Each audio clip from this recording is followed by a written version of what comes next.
Hello everyone, welcome back to Shonology Banks YouTube channel. स्वागत है आपका एक बार फिर से शॉनोलॉजी बैंक के यूट्यूब चैनल पर। आज हम लोग डिस्कस करने जा रहे हैं प्रैक्टिस सेट 3। ठीक है, आज हमारा ये जो है तीसरा सेट होगा किसका, कंप्यूटर अवेयरनेस का। कंप्यूटर का जो सेट है, हम लोगों ने 2 सेट ऑलरेडी अपलोड कर रखे हैं और बच्चों के काफ़ी अच्छे स्कोर रहे हैं उन दोनों में। और बच्चों का ये सवाल था कि सर थोड़े से टफ क्वेश्चंस डालिए, तो इस वाले में हमने थोड़े से टफ क्वेश्चन डालने की कोशिश की है। अब आप लोग ये सेट देखने के बाद बताइएगा कि इतने टफ ठीक हैं या फिर इससे भी टफ वाले आपको चाहिए, तो मैं और टफ क्वेश्चंस ले आऊँगा। ठीक है, तो ये 30 नहीं है भाई, इस वाले सेट में आप लोगों को सिर्फ 20 क्वेश्चंस ही हैं। देखते हैं 20 में से आप कितना स्कोर कर सकते हैं। क्वेश्चंस आते ही पहले आपने क्वेश्चन को पॉज कर लेना है। ठीक है, पहले खुद ट्राई करना है और कमेंट सेक्शन में ज़रूर बता देना। जैसे फर्स्ट का A B C D जो भी होगा, फर्स्ट का A आप लोग उस टाइम लिख दीजिएगा, मैं समझ जाऊंगा कि कौन से बच्चे ने कितने सही अटेम्प्ट किए हैं। और लास्ट में अपना 20 में से स्कोर ज़रूर बताना कि आपने कितने अटेम्प्ट किए। ठीक है, और हमारी ये यूट्यूब पे प्लेलिस्ट मैंने बना दी है, मिनी मॉक टेस्ट। ठीक है, mini mock test for VLW, उसमें सारे के सारे मॉक टेस्ट होंगे सब्जेक्ट वाइज। ठीक है, सारे के सारे सब्जेक्ट हो मैंने एक ही जगह पे प्रीपेयर्ड सीरीज़ जो है, ये जो मैंने स्टार्ट करी हुई है VLW के लिए, JKSB VLW, ये आपकी फ़ा के लिए भी हेल्पफुल रहेगी। बट अभी आपका VLW एग्ज़ाम आ रहा है, तो अभी फ़िलहाल उसी के लिए ही ये सारी की सारी आपकी सीरीज़ हेल्पफुल रहेगी। तो वो सारे जितने भी वहाँ पे सेट हैं, चाहे वो GS के हों, चाहे आपका JNK की हिस्ट्री हो, JNK की इकोनॉमी हो, JNK की कल्चर हो, टूरिस्ट डेस्टिनेशंस हो, ये सारी मैंने अपलोड कर दी हैं ऑलरेडी। वो ज़रूर देख लेना जाके, अगर आप लोगों ने अभी तक वो वीडियोज़ नहीं देखी हैं। तो चलिए सेट 3 हम लोग डिस्कस करते हैं कंप्यूटर का। ठीक है, question first, which of the following is the core of an operating system. Operating system का कोर इनमें से क्या होता है? कर्नेल, जेनिक्स, डिवाइस ड्राइवर या फिर वेंट्यूरा? चलिए बताइए। तो इनमें से कोर का ऑपरेटिंग सिस्टम कौन सा होता है? Yes, option A is the correct answer. ठीक है, ऑप्शन ए आपका यहाँ पे करेक्ट आंसर है। ठीक है भाई, चलो PDF आपको मिल जाएगी एक्सप्लेनेशन के साथ, आप लोग वहाँ पे इसको पढ़ लीजिएगा। सारे के सारे क्वेश्चंस को मैंने डिटेल में, आपको पता है, एक्सप्लेनेशन के साथ PDF प्रोवाइड कर देता हूँ। PDF आपको हमारे टेलीग्राम चैनल पे मिलेगी।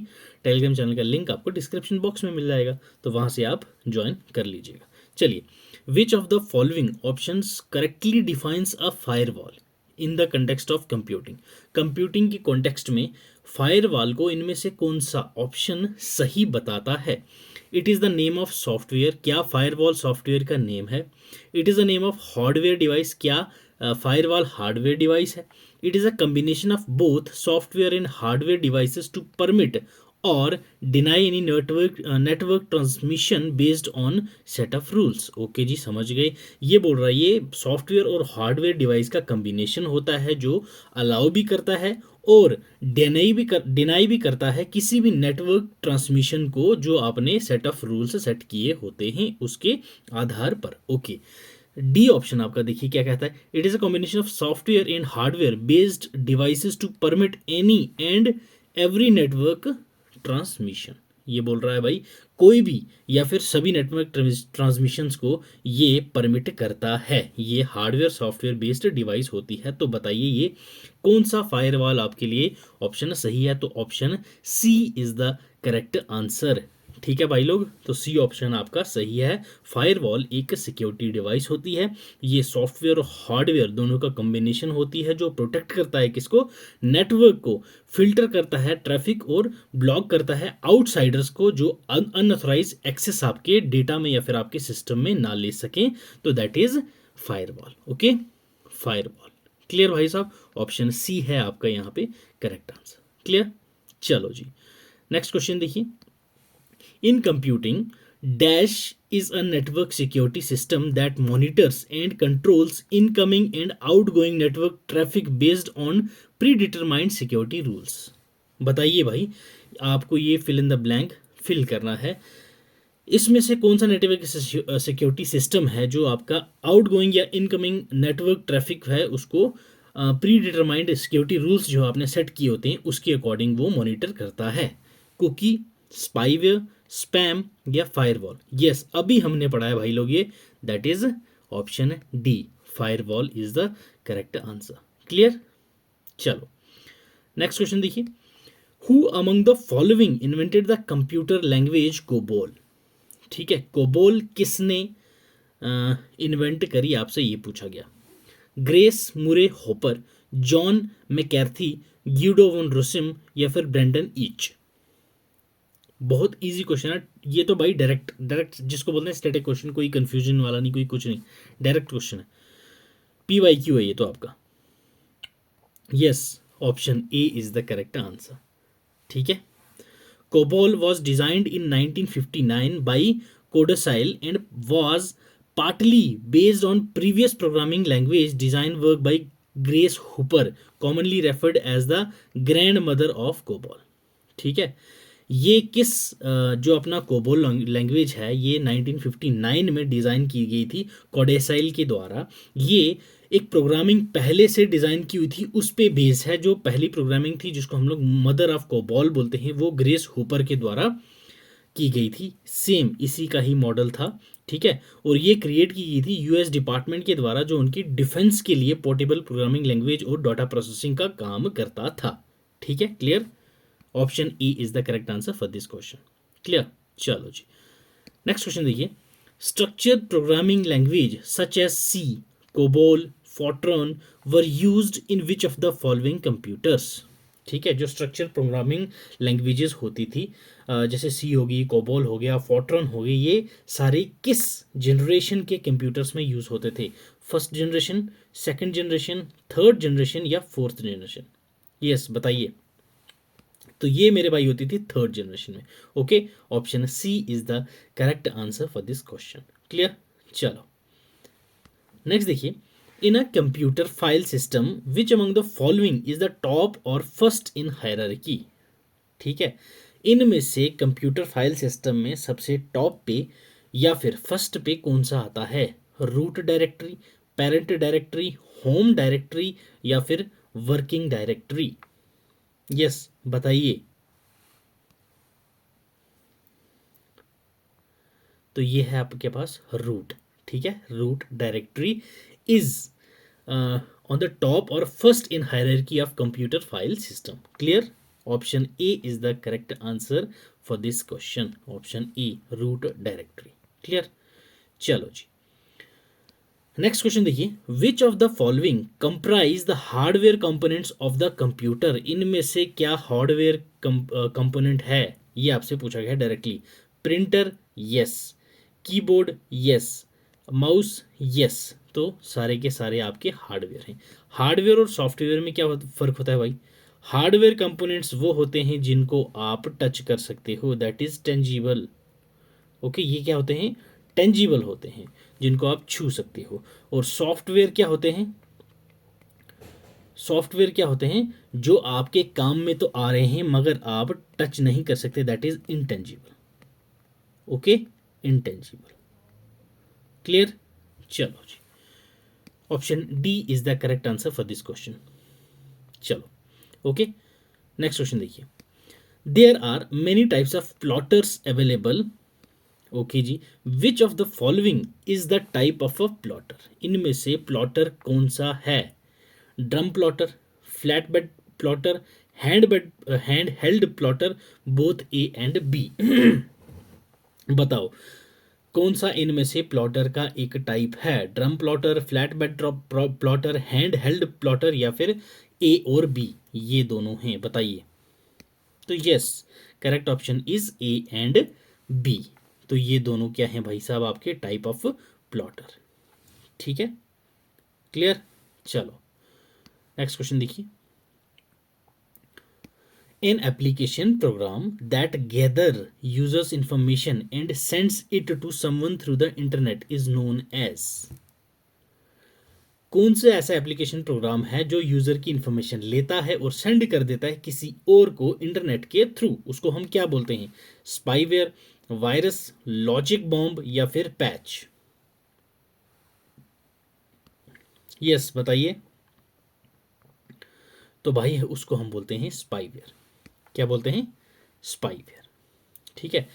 एक हमारी नॉलेज बाइट सीरीज़ है, उसमें मैंने सारी की सारी, ठीक है, सारी की सारी कंप्यूटर बेस्ड जो की टर्म्स हैं जो आपके एग्ज़ाम्स में आती हैं वो सारी की सारी मैंने कवर कर रखी हैं।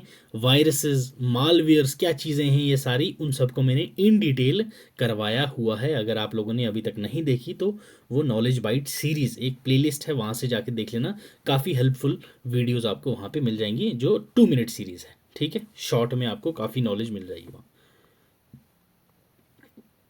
चलिए जी, नेक्स्ट क्वेश्चन देखिए।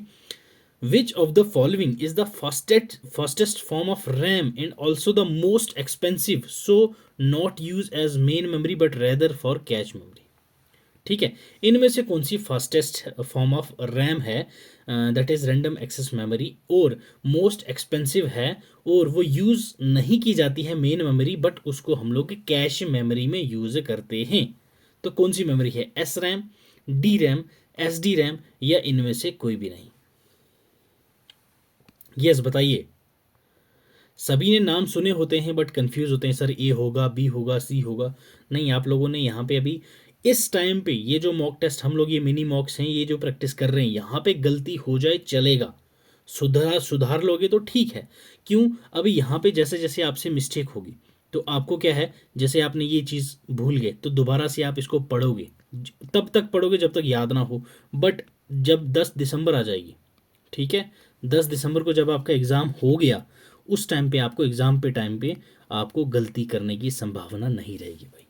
ठीक है, तो अभी जो ये अफवाहें उड़ रही हैं कि एग्ज़ाम आपका नहीं होने वाला, कोर्ट केस चल रहा है, ये ब्ला ब्ला ब्ला, तो ये जेड के है भाई, यहाँ पे ये सब होता है। ठीक है, एग्ज़ाम से पहले ये सब अफवाहें उड़ती हैं। देखो, अगर आपका एग्ज़ाम 10 दिसंबर को नहीं होगा, मान लेते हैं, ठीक है, तो आपकी जो प्रिपरेशन है, ठीक है, प्रिपरेशन आपने की हुई है तो वेस्ट तो नहीं जाएगी ना भाई, तो प्रिपरेशन आप अपनी जारी रखिए। अगर हो गया और आपने तैयारी नहीं की, वहाँ तो आप लोग क्या होगा, आप तो लूज़ कर जाओगे सब कुछ। तो इसलिए तैयारी जारी रखो। थोड़ा बहुत अगर डिले हो भी गया तो क्या फ़र्क पड़ता है भाई, हम लोग तो अपनी तैयारी खींच के रखेंगे। क्लियर? तो इसका करेक्ट आंसर क्या है? Option A, that is S RAM. Okay, चलो जी। Next one is, who among the following invented the Fortran language? Fortran language किसने इन्वेंट करी थी? JW Backus, Steph Warner, von Neumann, या फिर इनमें से, या तीनों के तीनों ने? बताओ भाई, फॉर्ट्रन लैंग्वेज। तो yes, JW Backus. Okay, option A is the correct answer, JW Backus. Okay, next one is, which of these protocols is use to log in into remote computer? इनमें से कौन सा प्रोटोकॉल यूज किया जाता है remote computer में login करने के लिए? Telnet, IMAP, HTTP, SMTP? Yes बताइए। बहुत ही easy question, that is Telnet. Okay, Telnet. Telnet एक प्रोटोकॉल होता है जो यूज़ किया जाता है लॉगिन करने के लिए रिमोट कंप्यूटर्स में। ठीक है, ये टर्मिनल्स होता है, टर्मिनल ओवर द इंटरनेट। ठीक है, टर्मिनल ओवर द इंटरनेट, और इसको TCP और IP कंप्यूटर नेटवर्क भी बोलते हैं। टेलनेट जो है वो यूज़ करता है पोर्ट 23, याद रखना ये पोर्ट 23, ये भी आपसे पूछा जा सकता है। क्लियर? चलो जी, नेक्स्ट क्वेश्चन देखिए। What is the full form of IMDBMS? Yes बताइए। In memory database management system, in module database management system, Indian memory database management system, या इनमें से कोई भी नहीं? यस बताइए। तो आपका करेक्ट आंसर है भाई option A, that is in memory database management system. ठीक है, इन मेमोरी डेटाबेस मैनेजमेंट सिस्टम, ये फास्टर रिस्पांस करता है टाइम पे और बेटर परफॉर्मेंस के लिए हमारे हेल्प करता है ये डेटाबेस मैनेजमेंट सिस्टम। ठीक है भाई लोग, क्लियर? ओके, और ये जो है मेन मेमोरी में इसकी डेटा स्टोरेज होती है। कहाँ होती है भाई? याद रखना है, इसकी जो स्टोरेज होती है वो ऑलवेज मेन मेमोरी में होती है। ठीक है, ये याद रखना आप लोग, मेन मेमोरी में होती है। क्लियर? चलो जी, move to next question. Yes, in which year the internet explorer version 1 was released? Internet explorer version 1 कब रिलीज किया गया था? 1994, 1998, 1997 या 1995?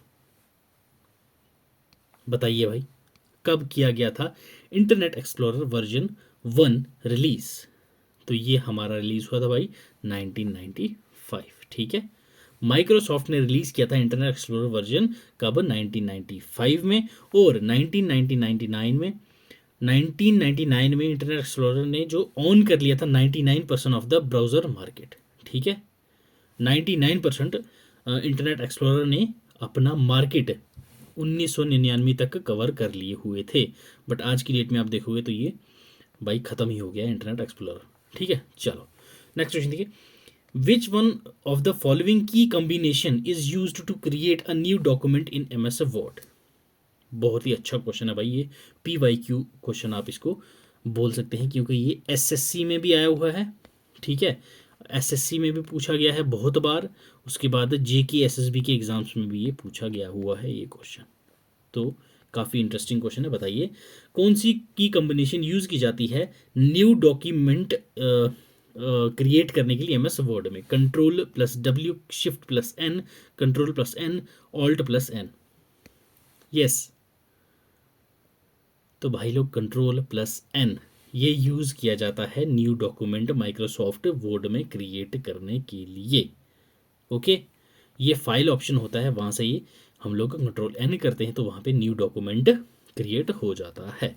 चलो जी, which of the key shortcut will change the case of the selected text?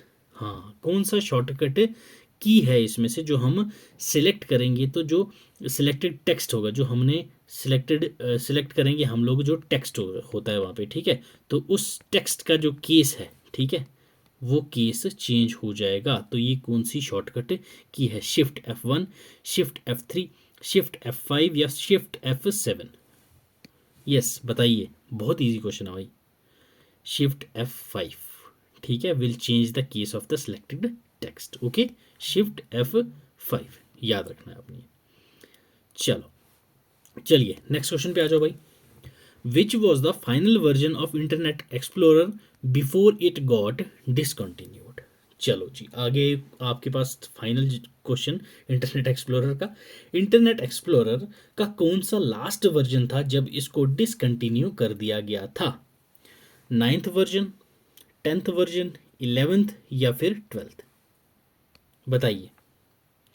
तो ये भाई इसका 11th वर्जन था जब इंटरनेट एक्सप्लोरर को क्या कर दिया गया था? डिसकंटिन्यू कर दिया गया था, ठीक है। Microsoft internet explorer version 11 was the 11th and final version of the browser, ठीक है। It was officially released in 2013 for Windows 8.1, ठीक है। 2013 में ये लॉन्च हुआ था और 2014 के एंड तक इसका नामो निशान ख़त्म हो गया था, मतलब कि अब वो डिसकंटिन्यू कर दिया गया था इसका इंटरनेट एक्सप्लोरर को। ओके, 11th वर्जन लास्ट था, याद रखना आपने, 2013 में लॉन्च किया गया था।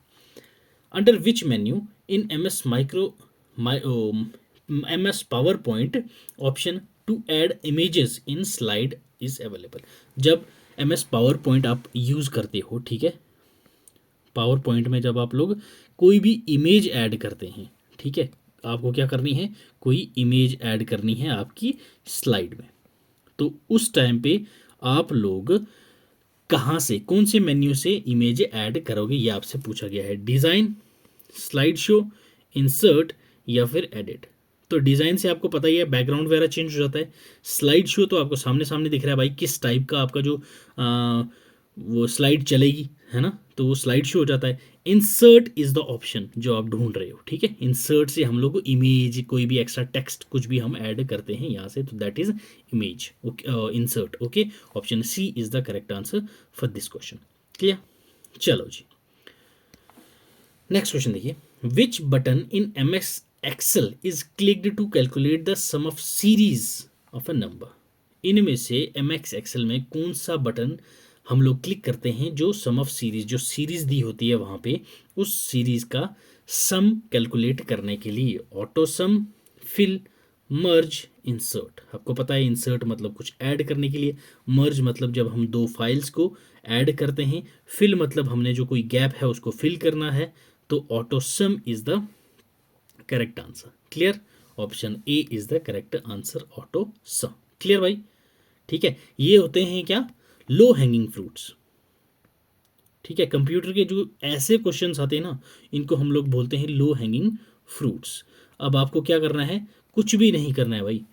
पेड़ की शाख जो है, टहनी जो है, उसमें से आपको फल, ये मान लो एप्पल है, मेरी ड्राइंग बहुत ज़्यादा अच्छी है भाई, तो ये मान लो एप्पल है और ये आप चल रहे हो इतने से में।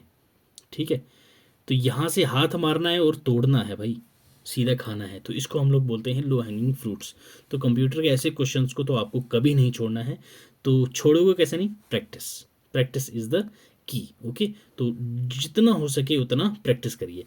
प्रैक्टिस कैसे होगी, मॉक टेस्ट लगाओ, चाहे यहाँ हमारे अटेम्प्ट कर लो, हमारे नहीं कर रहे हो तो किसी और के जहाँ से भी कर ले हो, बस एक ही रखिए। आप जो टीचर रख रहे हो या फिर कोई चैनल सब्सक्राइब कर रहे हो, 10 जगह पे मुंह मत मारो, आप कंफ्यूज हो जाओगे। क्लियर? चलिए, what is the full form of PIM? PIM की आपसे फुल फॉर्म पूछा गया, personal information manager, personal insensitive marketing, public illegal software managing, personal information module. बताइए PIM की फुल फॉर्म क्या है? Yes, that is personal information manager. Clear? Personal information manager. With this हमारा आज का सेट 3 होता है यहाँ पे ख़त्म। तो आप लोग अब मुझे कमेंट सेक्शन में बताइए कि आपके 20 में से कितने क्वेश्चंस सही हुए हैं और करेक्ट स्कोर। अगर आपके 5 आ रहे हैं, 10 आ रहे हैं, कोई मसला नहीं है भाई, अपना स्कोर बिल्कुल जेन्युइनली बताना।